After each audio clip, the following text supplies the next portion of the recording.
All right, so now we're going to talk about financing options at a dealership and the paperwork that's going to need to support that. So I know it seems like kind of a weird question, but are you guys going to be offering financing at your dealership?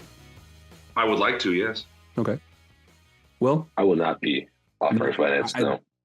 It's dependent upon, again, the dealership. There are some, if you're selling cheaper cars, like under 10 grand, yeah, cash is always an option. But believe it or not, when I retail cars, I've got people that want to try to finance a $3,000 car, which I don't even know how you do that. I mean, more power to you. Yeah, I mean, put it on a credit card. Like, don't do that ever, please. By the way, too, no. the big no-no in our industry is putting cars on credit cards because the challenge point, having to submit all the paperwork that you're learning about, it's not worth it. But important thing to keep in mind is that with most finance companies, your minimum finance amount is actually $5,000.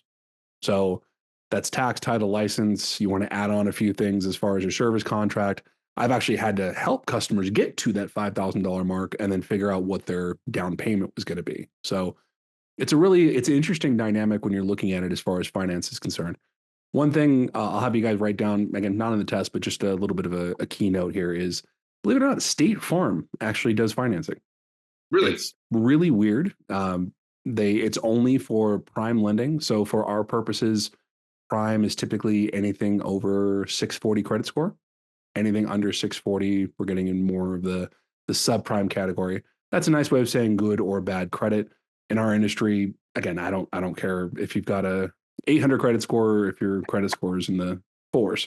My job is to try to figure out a way for us to go so that way we can figure out a way to get you moving in that right direction. So I'm going to go ahead and show the chapter here on the screen. And we're going to go over some of the things that need to be disclosed if you're going to be offering financing at the dealership. So as far as those disclosure amounts, another question for you guys. Can you give a customer a copy of their credit report? I don't believe so. Don't you have to have it mailed to them? Not exactly, actually. You actually can only show the form that we have here on the screen. There's variations of this form, but because the dealership isn't a credit bureau, we cannot show them a copy of their credit report. So instead, it would be this form here, notice a vehicle credit applicant or your credit score and the price you pay for credit. There's two variations of what the name is. It's relatively basic. You put the name of the consumer, name of the dealership, the customer's credit score, how the score is utilized at the dealership, how they can receive a copy of the credit report. That's going to be directly from the actual credit bureau itself. And also, how can you get in contact with the credit bureau if you have questions regarding that information? And this is always a fun concept just because of how popular credit reports have gotten, where you can go to Credit Karma and pull your credit report. And Credit Karma says I have a 720. Well, you've got a 550, and I don't know what to tell you.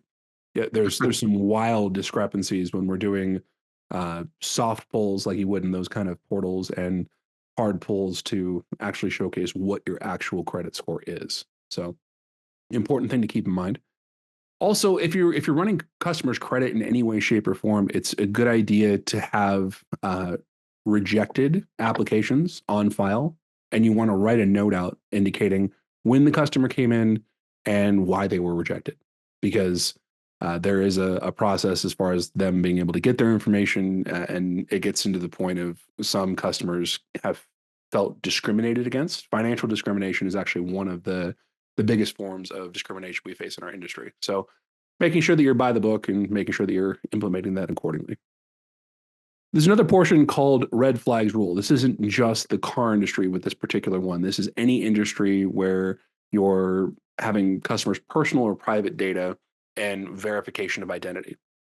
So kind of similar if you were to walk into the dealership and you were trying to get financed. Can I just finance you based on you giving me a driver's license and no other safeguards? I don't think so. Well, you need their social security number, but not necessarily their card, right? Okay.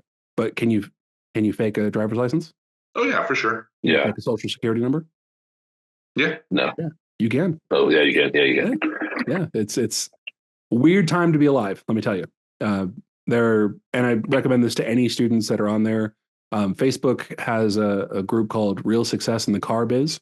Horrible spelling as far as that portion is concerned, but I'll tell you that the information that you can gather on there and the camaraderie portion, as far as things that happen at other portions of the state, is just astounding to me. As far as some of the things that people are trying to reinvent these crimes. So that's why red flags rule is in place. So that way we can go through a series of checks and balances at the dealership. Most of the time, it's digitized. If you can think back to situational portions with if you guys ever applied for a loan or a mortgage, you probably got some kind of secondary questionnaire where it says, hey, based on your information here, you lived at one of the following addresses, A, B, C, or none of the above.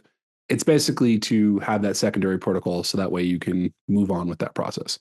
And like anything else with DMV, if you don't have this in place with every single finance transaction, it is an $11,000 fine potentially and cause for action against your dealer's license. So this attention to detail as far as your paperwork is truly essential.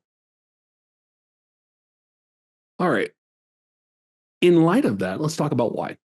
Truth in Lending Act. So the Truth in Lending Act came about so that way there was a leveling of the playing field for consumer base as far as when it came to financing. It came about because of the Great Recession of '08, and really it brought to light a lot of interesting things going through the recession because people were getting loans for ridiculous reasons, and it caused just debt compiling over debt. And then this kind of came about to really explain some of the options that are out there. Has it fixed the problem? No. But at least there's more information if you decide you want to go there. There's more disclosures that you can go through. One of the silliest things that I think that marking the box new or used and outline it in red, that there are actually dealers out there that can try to pass off a used car as a new car, which, you know, we had kind of talked about the shadiness of some dealerships, but it's a couple people that ruin it for the rest of the people. All right, now we're going to talk about consignment at a dealership. And if you've never dealt with consignment before, it is a unique experience. I wouldn't necessarily recommend it to a lot of my dealers, but there are definitely some situations where consignment can be helpful. I would say a few of those are things like anything your significant other is going to yell at you for keeping in your driveway. So boats, RVs, motorcycles, ATVs, anything fun like that.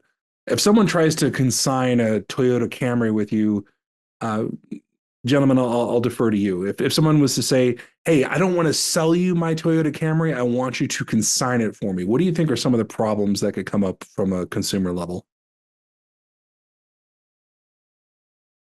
Well, I mean, first of all, I don't want to be involved in any situation where I might be held responsible for essentially a vehicle or a deal that's not mine.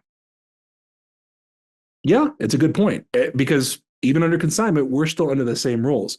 Yes, okay, great. If I accept the consignment agreement, get it all written out, I still have to run it through the shop. The customer is then responsible for any repairs that I find. They have to pay for the smog because in the event they say, well, thanks, but I don't want to consign this anymore, you don't want to be stuck with the bill. So it just creates, and especially in this age where you can literally go online, go to Clear Car, Carvana, you know, whatever it is, and get that instant cash offer, it just doesn't make a whole lot of sense now. So with consignment, just keep that in mind. And this is an important element for your test. You have 20 days to pay the consignor once the vehicle has sold.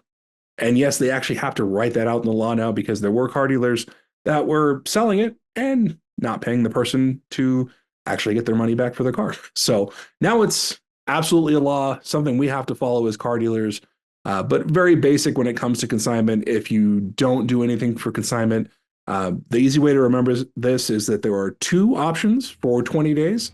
One is consignment is 20 days, and to register a new motor vehicle is 20 days as well. All right, when we come back, we will talk about conditional sales contracts.